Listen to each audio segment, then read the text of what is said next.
Gandhinagar CID ક્રાઇમના cyber centre of excellence દ્વારા આશરે 930 કરોડ રૂપિયાના આંતરરાષ્ટ્રીય સાયબર ફ્રોડનો પર્દાફાશ થયો। તપાસમાં જણાવાયું કે આ નેટવર્ક માત્ર ગુજરાત જ નહીં સમગ્ર દેશમાં ફેલાયું હતું અને કનેક્શન છેક દુબઈ સુધી હતું।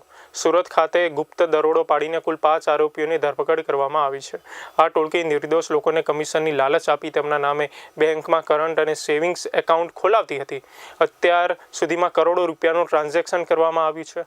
આરોપીઓ સાયબર ફ્રોડ દ્વારા મેળવેલા રૂપિયા આ બેંક એકાઉન્ટમાં જમા કરાવતા હતા। પછી ત્યાંથી હાલ પોલીસ આ રેકેટના મૂળ સુધી પહોંચવા વધુ તપાસ કરી રહી છે। અન્ય એક મ્યુલ અકાઉન્ટની ગેંગનો પર્દાફાશ થયેલ છે। આ ગેંગ મુખ્યત્વે વેરાવળ ગીર સોમનાથ જિલ્લામાંથી કાર્યરત હતી। આ ગેંગના 5 આરોપીઓ જેઓના નામ છે અબ્દુલ હફીઝ પાનવાલા, મુસ્તાક ખાનાણી, શબ્બીર ભડેલા, મોહમ્મદ તાહા શબ્બીર ભડેલા અને ગગજી રાજપૂત। આમાં 5 લોકોની ધરપકડ કરવામાં આવી છે। આ ઇનપુટ જે છે એ ઇનપુટ જનરેટ કરતા સમયે ધ્યાન પર આવેલું કે 26 જેટલા સેવિંગ એકાઉન્ટ અને 54 જેટલા કરંટ એકાઉન્ટો દ્વારા દુબઈ ખાતેથી ફોરેક્સ કાર્ડના માધ્યમથી 4.26 કરોડ રૂપિયા ઉપાડી લેવામાં આવેલા છે।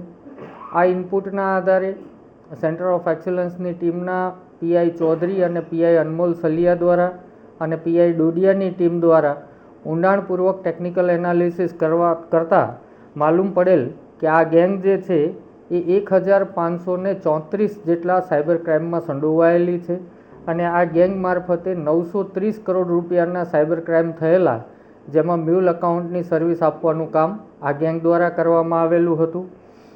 આ ગેંગની ખાસિયત એ છે કે તેઓ તમામે ઇન્ડસઇન્ડ બેંકમાં અલગ અલગ મ્યુલ અકાઉન્ટ ખોલાવેલા અને ઇન્ડસઇન્ડ બેંકના આ મ્યુલ અકાઉન્ટના ફોરેક્સ કાર્ડ એ લોકોએ લીધા હતા, જેની લિમિટ 7 લાખ હતી।